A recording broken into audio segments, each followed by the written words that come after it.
Dia 38, números de 7 a 9. Número 7. Quando Moisés acabou de armar o tabernáculo, ele ungiu e consagrou juntamente com todos os seus utensílios. Também ungiu e consagrou o altar com todos os seus utensílios. Então os líderes de Israel, os chefes das famílias que eram os líderes das tribos encarregados do recenseamento, apresentaram ofertas. Trouxeram as suas dádivas ao Senhor: 6 carroças cobertas e 12 bois, um boi de cada líder e uma carroça de cada 2 líderes, e as apresentaram diante do tabernáculo. O Senhor disse a Moisés: aceite as ofertas deles para que sejam usadas no trabalho na tenda do encontro. Entregue-as aos levitas conforme exigir o trabalho de cada homem. Então Moisés recebeu as carroças e os bois e os entregou aos levitas. Deu 2 carroças e 4 bois aos gersonitas conforme exigia o trabalho deles, e 4 carroças e 8 bois aos meraritas conforme exigia o trabalho deles. Estavam todos sob a supervisão de Itamar, filho do sacerdote Arão. Mas aos coatitas Moisés não deu nada, pois eles deveriam carregar nos ombros os objetos sagrados, pelos quais eram responsáveis. Quando o altar foi ungido, os líderes trouxeram as suas ofertas para a dedicação do altar e as apresentaram diante dele. Pois o Senhor tinha dito a Moisés: cada dia um líder deverá trazer a sua oferta para a dedicação do altar. No primeiro dia, Naasson, filho de Aminadab, da tribo de Judá, trouxe a sua oferta. A oferta dele foi um prato de prata de 1 quilo 560 gramas e uma bacia de prata para aspersões de 840 gramas, ambos pesados com base no peso padrão do santuário, cada um cheio da melhor farinha amassada com óleo como oferta de cereal. Uma vasilha de ouro de 120 gramas cheia de incenso, um novilho, um carneiro, um cordeiro de 1 ano como holocausto, um bode como oferta pelo pecado, e 2 bois, 5 carneiros, 5 bodes e 5 cordeiros de 1 ano para serem oferecidos como sacrifício de comunhão. Essa foi a oferta de Naasson, filho de Aminadab. No segundo dia, Natanael, filho de Zuar e líder de Issacar, trouxe a sua oferta. A oferta dele foi um prato de prata de 1 quilo 560 gramas e uma bacia de prata para as aspersões de 840 gramas, ambos pesados com base no peso padrão do santuário, cada um cheio da melhor farinha amassada com óleo, como oferta de cereal. Uma vasilha de ouro de 120 gramas cheia de incenso, um novilho, um carneiro, um cordeiro de 1 ano como holocausto, um bode como oferta pelo pecado, e 2 bois, 5 carneiros, 5 bodes, 5 cordeiros de 1 ano para serem oferecidos como sacrifício de comunhão. Essa foi a oferta de Natanael, filho de Zuar. No terceiro dia, Eliabe, filho de Elon e líder de Zebulon, trouxe a sua oferta. A oferta dele foi um prato de prata de 1 quilo 560 gramas e uma bacia de prata para as aspersões, de 840 gramas, ambos pesados com base no peso padrão do santuário, cada um cheio da melhor farinha amassada com óleo como oferta de cereal. Uma vasilha de ouro de 120 gramas cheia de incenso, um novilho, um carneiro, um cordeiro de 1 ano como holocausto, um bode como oferta pelo pecado, e 2 bois, 5 carneiros, 5 bodes e 5 cordeiros de 1 ano para serem oferecidos como sacrifício de comunhão. Essa foi a oferta de Eliabe, filho de Elon. No quarto dia, Elisur, filho de Sedeur e líder de Ruben, trouxe a sua oferta. A oferta dele foi um prato de prata de 1 quilo 560 gramas e uma bacia de prata para as aspersões de 840 gramas, ambos pesados com base no peso padrão do santuário, cada um cheio da melhor farinha amassada com óleo, como oferta de cereal. Uma vasilha de ouro de 120 gramas cheia de incenso, um novilho, um carneiro e um cordeiro de 1 ano como holocausto, um bode como oferta pelo pecado, e 2 bois, 5 carneiros, 5 bodes e 5 cordeiros de 1 ano para serem oferecidos como sacrifício de comunhão. Essa foi a oferta de Elisur, filho de Sedeur. No quinto dia, Selumiel, filho de Zurizadai e líder de Simeão, trouxe a sua oferta. A oferta dele foi um prato de prata de 1 quilo 560 gramas e uma bacia de prata para as aspersões, de 840 gramas, ambos pesados com base no peso padrão do santuário, cada um cheio da melhor farinha amassada com óleo como oferta de cereal. Uma vasilha de ouro de 120 gramas cheia de incenso, um novilho, um carneiro, um cordeiro de um ano como holocausto, um bode como oferta pelo pecado, e 2 bois, 5 carneiros, 5 bodes, 5 cordeiros de um ano para serem oferecidos como sacrifício de comunhão. Essa foi a oferta de Selumiel, filho de Zurizadai. No 6º dia, Eliasaf, filho de Deuel e líder de Gade, trouxe a sua oferta. A oferta dele foi um prato de prata de 1,560 kg e uma bacia de prata para as aspersões, de 840 gramas, ambos pesados com base no peso padrão do santuário, cada um cheio da melhor farinha amassada com óleo como oferta de cereal. Uma vasilha de ouro de 120 gramas, cheia de incenso, um novilho, um carneiro, um cordeiro de um ano como holocausto, um bode como oferta pelo pecado, e 2 bois, 5 carneiros, 5 bodes e 5 cordeiros de um ano para serem oferecidos como sacrifício de comunhão. Essa foi a oferta de Eliasaf, filho de Deuel. No 7º dia, Elisama, filho de Amiúde e líder de Efraim, trouxe a sua oferta. A oferta dele foi um prato de prata de 1,560 kg e uma bacia de prata para as aspersões, de 840 gramas, ambos pesados com base no peso padrão do santuário, cada um cheio da melhor farinha amassada com óleo como oferta de cereal. Uma vasilha de ouro de 120 gramas cheia de incenso, um novilho, um carneiro e um cordeiro de um ano como holocausto, um bode como oferta pelo pecado, e 2 bois, 5 carneiros, 5 bodes e 5 cordeiros de um ano para serem oferecidos como sacrifício de comunhão. Essa foi a oferta de Elisama, filho de Amiúde. No 8º dia, Gamaliel, filho de Pedazur e líder de Manassés, trouxe a sua oferta. A oferta dele foi um prato de prata de 1,560 kg e uma bacia de prata para as aspersões, de 840 gramas, ambos pesados com base no peso padrão do santuário, cada um cheio da melhor farinha amassada com óleo como oferta de cereal.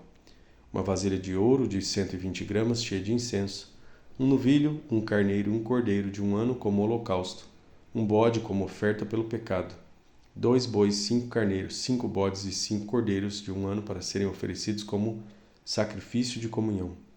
Essa foi a oferta de Gamaliel, filho de Pedazur. No 9º dia, Abidã, filho de Gideone e líder de Benjamim, trouxe a sua oferta.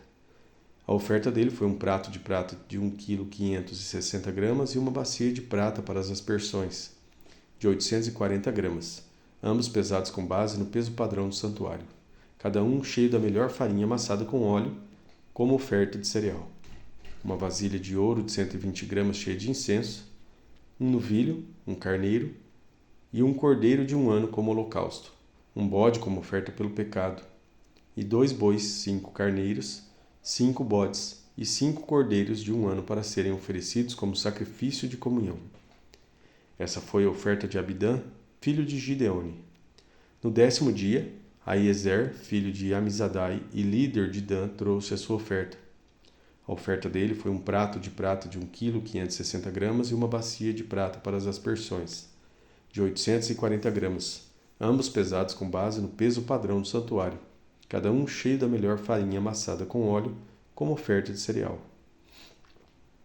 Uma vasilha de ouro de 120 gramas cheia de incenso, um novilho, um carneiro e um cordeiro de um ano como holocausto, um bode como oferta pelo pecado, e 2 bois, 5 carneiros, 5 bodes, 5 cordeiros, 5 bodes e 5 cordeiros de um ano para serem oferecidos como sacrifício de comunhão. Essa foi a oferta de Pagiel, filho de Ocrã. No 12º dia, Airá, filho de Enã e líder de Naphtali, trouxe a sua oferta. A oferta dele foi um prato de prata de 1,560 kg e uma bacia de prata para as aspersões, de 840 gramas, ambos pesados com base no peso padrão do santuário, cada um cheio da melhor farinha amassada com óleo, como oferta de cereal. Uma vasilha de ouro de 120 gramas cheia de incenso, um novilho, um carneiro e um cordeiro de um ano como holocausto, um bode como oferta pelo pecado, e 2 bois, 5 carneiros, 5 bodes e 5 cordeiros de um ano para serem oferecidos como sacrifício de comunhão. Essa foi a oferta de Airá, filho de Enã. Essas foram as ofertas dos líderes israelitas para a dedicação do altar, quando este foi ungido. Ao todo foram 12 pratos de prata, 12 bacias de prata para as aspersões e 12 vasilhas de ouro. Cada prato de prata pesava 1,560 kg e cada bacia para as aspersões pesava 840 gramas. O total dessas peças de prata pesava 28,8 kg, com base no peso padrão do santuário. As 12 vasilhas de ouro, cheias de incenso, pesavam cada uma 120 gramas, com base no peso padrão do santuário. O total de vasilhas de ouro pesava 1,440 kg. No total de animais oferecidos em holocausto foi 12 novilhos, 12 carneiros, 12 cordeiros de 1 ano, juntamente com as ofertas de cereal. 12 bodes foram trazidos para oferta pelo pecado. O total de animais oferecidos em sacrifício de comunhão foi 24 bois, 60 carneiros, 60 bodes e 60 cordeiros de 1 ano. Foram essas as ofertas trazidas para a dedicação do altar depois que este foi ungido. Quando entrava na tenda do encontro para falar com o Senhor, Moisés ouvia a voz que lhe falava no meio dos 2 querubins, de cima da tampa da Arca da Aliança. Era assim que o Senhor falava com ele. Números 8. Disse também o Senhor a Moisés: diga o seguinte a Arão: quando você preparar as 7 lâmpadas, estas deverão iluminar a área da frente do candelabro. Arão assim fez. Dispôs as lâmpadas de modo que estivessem voltadas para a frente do candelabro, como o Senhor tinha ordenado a Moisés. O candelabro foi feito de ouro batido do pedestal às flores, conforme o modelo que o Senhor tinha mostrado a Moisés. O Senhor disse a Moisés: separe os levitas do meio dos israelitas e purifique-os. A purificação deles será assim: você aspergirá a água da purificação sobre eles, fará com que rapem o corpo todo e lavem as roupas para que se purifiquem. Depois eles trarão um novilho com a oferta de cereal da melhor farinha amassada com óleo. E você trará um segundo novilho como oferta pelo pecado. Você levará os levitas para a frente da tenda do encontro e reunirá toda a comunidade de Israel. Levará os levitas à presença do Senhor e os israelitas imporão as mãos sobre eles. Arão apresentará os levitas ao Senhor como oferta ritualmente movida da parte dos israelitas. Eles serão dedicados ao trabalho do Senhor. Depois que os levitas impuserem as mãos sobre a cabeça dos novilhos, você oferecerá um novilho como oferta pelo pecado e outro como holocausto ao Senhor, para fazer propiciação pelos levitas. Dispõe os levitas em frente de Arão e dos filhos dele e apresente-os como oferta movida ao Senhor. Dessa maneira você separará os levitas do meio dos israelitas e os levitas serão meus. Depois que você purificar os levitas e os apresentar como oferta movida, eles entrarão na tenda do encontro para ministrar. Eles são os israelitas que deverão ser inteiramente dedicados a mim. Eu os separei para serem meus em lugar dos primogênitos, do primeiro filho do homem de cada mulher israelita. Todo primogênito em Israel, entre os homens e entre os rebanhos, é meu. Eu os separei para mim quando feri todos os primogênitos no Egito e escolhi os levitas em lugar de todos os primogênitos em Israel. Dentre todos os israelitas, dediquei os levitas como dádivas a Arão e aos seus filhos. Eles ministrarão na tenda do encontro em nome dos israelitas e farão propiciação por eles, para que nenhuma praga atinja os israelitas quando se aproximarem do santuário. Moisés, Arão e toda a comunidade de Israel fizeram com os levitas como o Senhor tinha ordenado a Moisés. Os levitas se purificaram e lavaram suas roupas, e Arão os apresentou como oferta ritualmente movida perante o Senhor e fez propiciação por eles para purificá-los. Depois disso, os levitas passaram a ministrar na tenda do encontro, sob a supervisão de Arão e dos seus filhos. Fizeram com os levitas como o Senhor tinha ordenado a Moisés. O Senhor disse ainda a Moisés: isto diz respeito aos levitas. Os homens de 25 anos para cima, aptos para servir, tomarão parte no trabalho que se faz na tenda do encontro. Mas aos 50 anos deverão afastar-se do serviço regular e nele não mais trabalharão. Poderão ajudar seus companheiros de ofício na responsabilidade de cuidar da tenda do encontro, mas eles mesmos não deverão mais fazer o trabalho. Assim, você designará as responsabilidades dos levitas. Números 9. O Senhor falou com Moisés no deserto do Sinai, no primeiro mês do 2º ano, depois que o povo saiu do Egito. Ele disse: Os israelitas devem celebrar a Páscoa na ocasião própria. Celebrem-na no tempo determinado, ao pôr do sol no 14º dia deste mês, de acordo com todas as suas leis e ordenanças. Então Moisés ordenou aos israelitas que celebrassem a Páscoa. Eles a celebraram no deserto do Sinai, ao pôr do sol do 14º dia do primeiro mês. Os israelitas fizeram tudo conforme o Senhor tinha ordenado a Moisés. Mas alguns deles não puderam celebrar a Páscoa naquele dia porque se haviam tornado impuros por terem tocado num cadáver. Por isso procuraram Moisés e Arão naquele mesmo dia e disseram a Moisés: Nós nos tornamos impuros por termos tocado num cadáver. Mas por que deveríamos ser impedidos de apresentar a nossa oferta ao Senhor na ocasião própria, como os demais israelitas?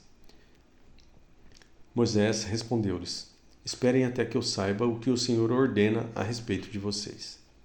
Então o Senhor disse a Moisés: Diga o seguinte aos israelitas: Quando algum de vocês ou de seus descendentes se tornar impuro por tocar em algum cadáver ou estiver distante por motivo de viagem, ainda assim poderá celebrar a Páscoa do Senhor. Deverão celebrá-la no 14º dia do segundo mês, ao pôr do sol. Comerão o cordeiro com pães sem fermento e com ervas amargas. Não deixarão sobrar nada até o amanhecer, e não quebrarão nenhum osso do cordeiro. Quando a celebrarem, obedeçam a todas as leis da Páscoa.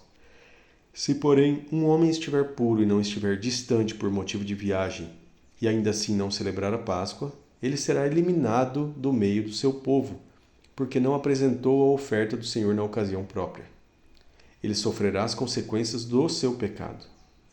Um estrangeiro residente entre vocês que queira celebrar a Páscoa do Senhor deverá fazê-lo de acordo com as leis e ordenanças da Páscoa. Vocês terão as mesmas leis para o estrangeiro e para o natural da terra. No dia em que foi armado o tabernáculo, a tenda que guarda as tábuas da aliança, a nuvem o cobriu. Desde o entardecer até o amanhecer, a nuvem por cima do tabernáculo tinha aparência de fogo. Era assim que sempre acontecia. De dia, a nuvem o cobria, e de noite tinha aparência de fogo. Sempre que a nuvem se levantava de cima da tenda, os israelitas partiam. No lugar em que a nuvem descia, ali acampavam. Conforme a ordem do Senhor, os israelitas partiam, e conforme a ordem do Senhor, acampavam. Enquanto a nuvem estivesse por cima do tabernáculo, eles permaneciam acampados. Quando a nuvem ficava sobre o tabernáculo por muito tempo, os israelitas cumpriam suas responsabilidades para com o Senhor e não partiam. Às vezes, a nuvem ficava sobre o tabernáculo poucos dias. Conforme a ordem do Senhor, eles acampavam, e também conforme a ordem do Senhor, partiam. Outras vezes, a nuvem permanecia somente desde o entardecer até o amanhecer, e quando se levantava pela manhã, eles partiam. De dia ou de noite, sempre que a nuvem se levantava, eles partiam. Quer a nuvem ficasse sobre o tabernáculo 2 dias, quer um mês, quer mais tempo, os israelitas permaneciam no acampamento e não partiam, mas quando ela se levantava, partiam. Conforme a ordem do Senhor, acampavam, e conforme a ordem do Senhor, partiam. Neste meio tempo, cumpriam suas responsabilidades para com o Senhor, de acordo com as suas ordens, anunciadas por Moisés.